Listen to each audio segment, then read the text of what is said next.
इन बुझे चरागों में रोशनी नहीं होती, इन बुझे चरागों में रोशनी नहीं होती, मुस्तफ़ा नहीं होते तो जिंदगी नहीं होती। सुभान अल्लाह, सुभान अल्लाह। और खुद चराग बन के जलो वक्त के अंधेरों में, खुद चराग बन के जलो वक्त के अंधेरों में, भीग के चरागों से रोशनी नहीं होती, भीग के चरागों से रोशनी नहीं होती। जो लोग समझ गए हैं वो एक बार बुलंद आवाज से बोल दें सुभान अल्लाह, सुभान अल्लाह, सुभान अल्लाह। और जो लोग नहीं समझे हैं वो दूसरों को समझा दीजिएगा।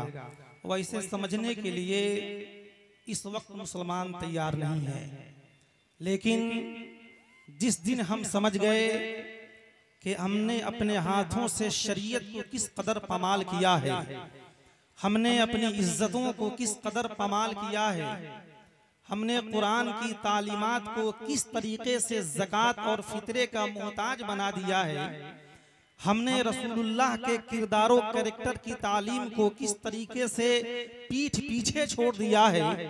जिस दिन हम समझ गए, डॉक्टर इकबाल ने समझाया कि मोहम्मद से वफा तूने तो हम तेरे हैं, कि मोहम्मद से वफा तूने तो हम तेरे हैं, ये जहां चीज है क्या लौहो कलम तेरे हैं। तो साहब फिर वही जाम होगा, फिर वही मीना होगा, और फिर वही गरीब नवाज वाला हिंदुस्तान होगा। शर्त यह है कि हमें जागने की जरूरत है। साहब हम वो कौम है, अल्लाह ने दो चीजें हमें ऐसी अता की है जो दुनिया में किसी कौम के पास नहीं है। साहब सारी दुनिया की दौलत एक तरफ, सारी दुनिया की सरवत एक तरफ, सारी दुनिया की ताकतें एक तरफ, और बड़े बड़े राइटरों की लिखी हुई किताबें एक तरफ, सारी दुनिया की दौलत। नारे तकबीर, नारे रिसालत, हजरत अल्लामा मौलाना आजम रजा साहब की बिला जिंदाबाद। नारे तकबीर, नारे रिसालत। मखदूम औलिया कॉन्फ्रेंस, फैजान मखदूम औलिया कॉन्फ्रेंस, नारे तकबीर, नारे रिसालत। हजरत अल्लामा मौलाना आजम रजा साहब की बिला चंपारण। वाह, सुभान अल्लाह, सुभान अल्लाह।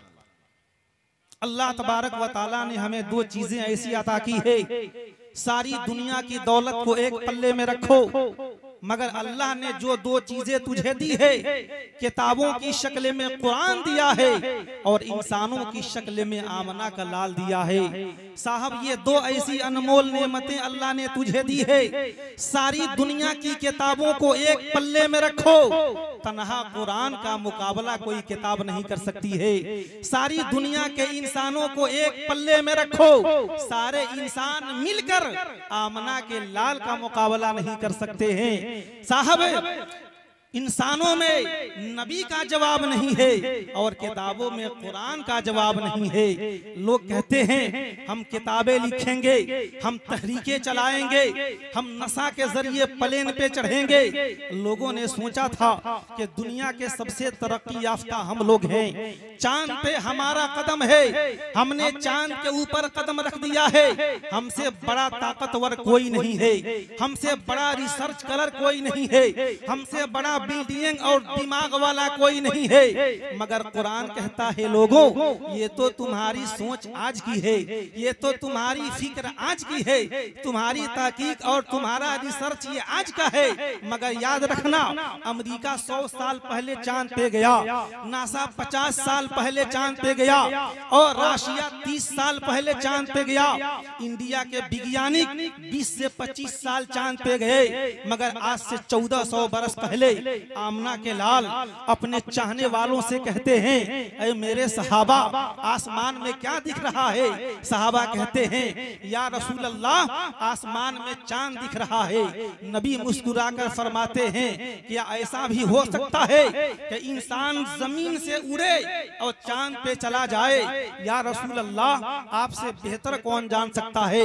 नबी मुस्कुराकर फरमाते हैं, हाँ जिब्राइल आए थे, कुरान की आयत लेकर आए हैं। मेरी उम्मती में इतने बड़े दिमाग वाले होंगे, जहाज बनाएंगे, उस पर कदम रखेंगे, चांद के ऊपर चले जाएंगे, चांद के ऊपर चले जाएंगे।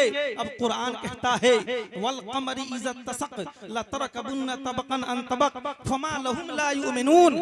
कसम है उस चमकते चांद की, एक जमाना ऐसा आएगा लोग सवारी दर सवारी सफर करेंगे और चांद के ऊपर चले जाएंगे। साहब सवाल ये उठता है, नासा से लेकर अमेरिका तक सारे लोग आज से इस बात को समझे कि इंसान चांद पे जा सकता है, मगर कुरान ने 1400 बरस पहले कहा कि एक वक्त ऐसा आएगा कि इंसान चांद पे कदम रख सकता है। अब मैं आपसे पूछना चाहता हूँ, दुनिया की सबसे बड़ी किताब आपके पास है, नारे रिसालत, शायर हिंदुस्तान, बुलबुल बाग मदीना, तौकीर रजा इलाहाबादी, तौकीर रजा इलाहाबादी इलाहाबाद से तशरीफ ला चुके हैं। नारे तकबीर, नारे रिसालत।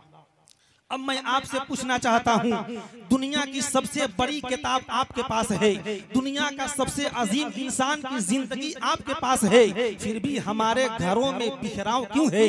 साहब जिल्लत की जिंदगी हम जी रहे हैं, टेररिज्म और टेररिस्ट हमें कहा जा रहा है। साहब आज हाल ये है, मुसलमानों की बस्ती का आलम ये है कि 5 घर मुसलमान एक बस्ती में रहता है, मगर आपस में इख्तलाफ है, एक दूसरे के अंदर भाईचारगी की बुबास नहीं है। मोहब्बत के दस्तरखान हमारे आंगन से रुखसत हो चुका है। हर घर में इख्तलाफ है, समाज में इख्तलाफ है, हमारी जिंदगी में इख्तलाफ है, मदारिस में इख्तलाफ है, खानकाहों में इख्तलाफ है। सवाल ये उठता है, दुनिया के सबसे बड़े पैगंबर के मानने वाले हम हैं, उस आमना के लाल के मानने वाले हैं, जिन्होंने सारी दुनिया के मुखालिफत के बावजूद 23 साल की थोड़ी सी मुद्दत में पूरी दुनिया में इस्लाम फैला दिया। आओ साहब जरा उस नबी के करीब चलते हैं, कहीं ऐसा तो नहीं कि तूने अपनी जिंदगी से कुरानी अहकाम निकाल दिया है। हाँ, आज कुरान रखने वालों की कमी नहीं है, नबी का नारा लगाने वालों की कमी नहीं है।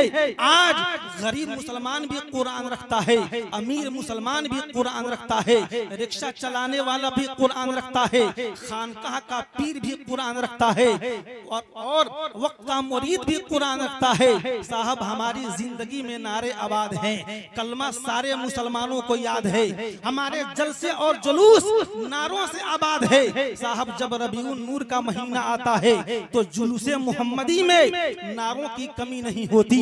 नारों की गूंज जब यहाँ से उठती है आसमान की बुलंदी को छू जाती है। जब मुहर्रम का महीना आता है तो नारों की गूंज से हम जमीन हिला देते हैं। लेकिन मैं आपसे पूछना चाहता हूँ कि वो नारों की गूंज से जमीन हिलाने वालों, कहीं ऐसा तो नहीं कि तूने अपनी जिंदगी से किरदारे मुस्तफा निकाल दिया है? कहीं ऐसा तो नहीं कि तूने अपने किरदारों कैरेक्टर से कुरानी हकाम निकाल दिया है? कहीं ऐसा तो नहीं कि तूने खातूने जन्नत के किरदार को तारीख का एक बाब बना दिया है? हाँ, ये हकीकत है, नारे तो याद है मगर खातूने जन्नत का किरदार याद नहीं है।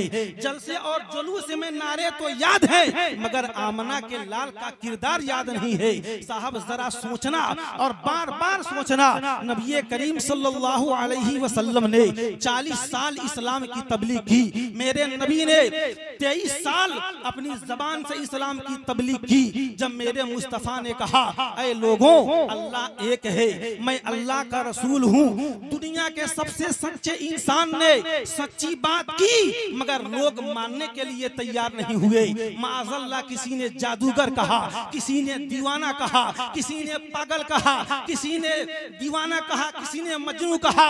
राह में पत्थर बिछा दिए गए, राह में गड्ढे खोद दिए गए, राह में कांटे बिछा दिए गए, मगर मुस्तफा जाने रहमत कहते हैं, ऐ लोगों, कांटा बिछाना तेरा काम है मगर कांटों को चूम कर खुदा का पैगाम तेरे दिल में पहुंचा देना ये मुस्तफा जाने रहमत का काम है।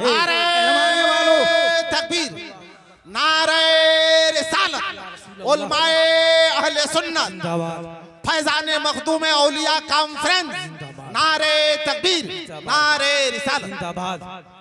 जमाने को पाबंदियां लगाकर मेरे करीब आने से रोकना ये तेरा काम है। तेरी पाबंदियों को तोड़कर अखलाक का जाम पिला देना या मुस्तफा जाने रहमत का काम है। शराब खाने खोलकर शराब और जाम के करीब लोगों को बुलाना तेरा काम है। शराब की हुर्मत का ऐलान करके जामे कौसर पिलाना ये मुस्तफा जाने रहमत का काम है।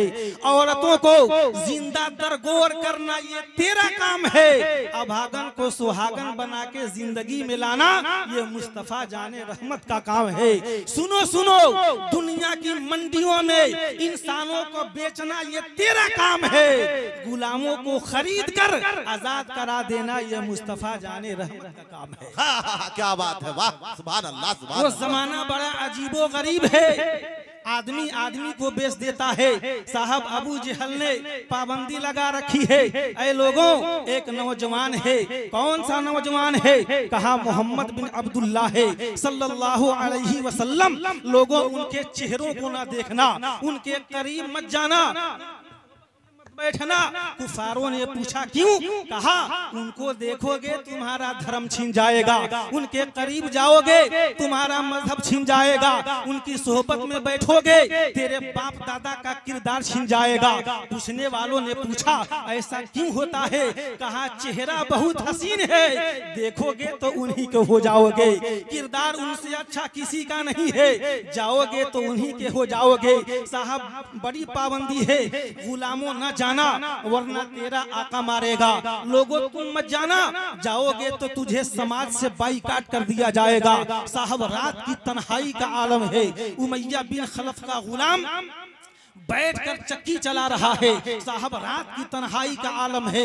हजरत बिलाल हबशी हैं, बुखार की शिद्दत है, रात में चक्की चला रहे हैं, जारो कतार रो रहे हैं। आया साहब याद आ रही है, काश मेरी माँ मेरे करीब होती, काश मेरा बाप मेरी मदद को आ जाता। साहब कोई तो होता जो मेरे दर्द का इलाज करता। आका इनामदार उसी रास्ते से चले जा रहे हैं। सरकार ने जब ये आवाज सुनी रोने की, सरकार करीब गए, देखते हैं जिस्म पर लर्जा तारी है, बुखार का आलम है, ये शख्स बैठकर चक्की चला रहा है। सरकार करीब गए, कहते हैं ऐ इंसान जरा ये तो बता आखिर तेरा दर्द क्या है? बोलने वाला कहता है वो पूछने आने वाले मुझसे दर्द पूछते हो, जाओ जाओ चले जाओ, यहाँ दर्द पूछने वालों की कमी नहीं है, यहाँ दर्द तो सभी पूछते हैं मगर इस दर्द का इलाज किसी के पास नहीं है, कोई इस दर्द की दवा नहीं करता है। सरकार कहते हैं अच्छा बताओ तो सही मामला क्या है? हजरत बिलाल हबशी कहते हैं मैं बीमार हूँ, सख्त बीमारी में मुब्तला हूँ, कई रोज से बुखार है, रात को मैं जौ के आटे को तैयार करता हूँ, अगर रात को जौ के आटे को तैयार ना करूँ तो मेरा आका सुबह को मारेगा, मेरी पिटाई करेगा, मेरे पुष्ट पर पत्थर बांध देगा, मुझे तपती हुई धूप में लेटा देगा। साहब उसे इस बात की फिक्र नहीं है कि मैं मरूंगा या जिंदा रहूंगा। सरकार सुनते हैं, वापस पलटते हैं। साहब हजरत बिलाल हबशी ने सोचा था कि साहब ये भी आने वाला आया है और आप लोगों की तरह मेरी बात सुनकर चला गया है, मगर बिलाल हबशी को पता नहीं था कि ये आने वाला कौन है। बिलाल हबशी को पता भी नहीं है कि ये आने वाला कौनैन का वाली आया है, उन्हें पता भी नहीं है कि आने वाला गरीबों का गमगुसार आया है। सरकार घर जाते हैं, एक हाथ में दूध का प्याला लेते हैं, एक हाथ में खजूर लेते हैं, लेकर वापस पलटते हैं। बिलाल हबशी की नजरें जब उन पे पड़ी, बिलाल हबशी हैरत में पड़ गए, ये कौन ऐसा इंसान है जो रात की तन्हाई में मेरी मदद के लिए तैयार है? मक्के में तो कोई इस किरदार का हामिल शख्स नहीं मिलता, मक्के में तो कोई इस कैरेक्टर का हामिल शख्स नहीं मिलता। ये पहला ऐसा शख्स है जो रात की तन्हाई में अमीर नहीं बल्कि एक मजदूर की मदद के लिए आ गया है, आका नहीं बल्कि एक गुलाम की मदद के लिए आ गया है। इसने जात की बात नहीं की है, इसने धर्म की बात नहीं की है, इसने मजहब की बात नहीं की है। अब जरा यहीं पे ठहर के मोहम्मद अमीरुल्लाह आपसे पूछना चाहता है, ऐ लोगों बताओ सरकार जिसके लिए दूध लेकर गए थे क्या वो बिलाल हबशी अभी इस्लाम को जानते थे? सरकार जिसके लिए खजूर लेकर गए थे क्या वो बिलाल हबशी अभी अभी अभी मुस्तफा को पहचानते थे हजरत बिलाल हबशी, न अभी मुस्तफा को पहचानते थे, न कुरान जानते थे, न नमाज जानते थे, न इस्लाम जानते थे। सरकार दूध भी लेकर गए और खजूर भी लेकर गए, रहती दुनिया तक के लोगों को दर्श दिया कि ऐ लोगों मजहब बाद में बताना, पहले अपना किरदारों कैरेक्टर मनवा लेना। ये कसम खुदा की ये समाज के लिए दर्स वफा है। आज हम ये सोचते हैं हमारी तकरीर हो जमाना मान ले, हम जो कहें वो दुनिया मान ले, किरदार हमारा अमल से खाली हो। साहब जरूरत इस बात की है कि जबान से बाद में बोलना, पहले अपने किरदार को पेश करो, पहले अपने कैरेक्टर को अच्छा बनाओ, पहले अपनी जिंदगी में बंदगी लाओ, ताकि जमाना जब तेरे किरदार को देखे तो कहे कि जब रसूलुल्लाह के गुलाम इतने अच्छे हैं तो मदीने वाला इनका आका कितना अच्छा होगा, मदीने वाला इनका आका कितना अच्छा होगा।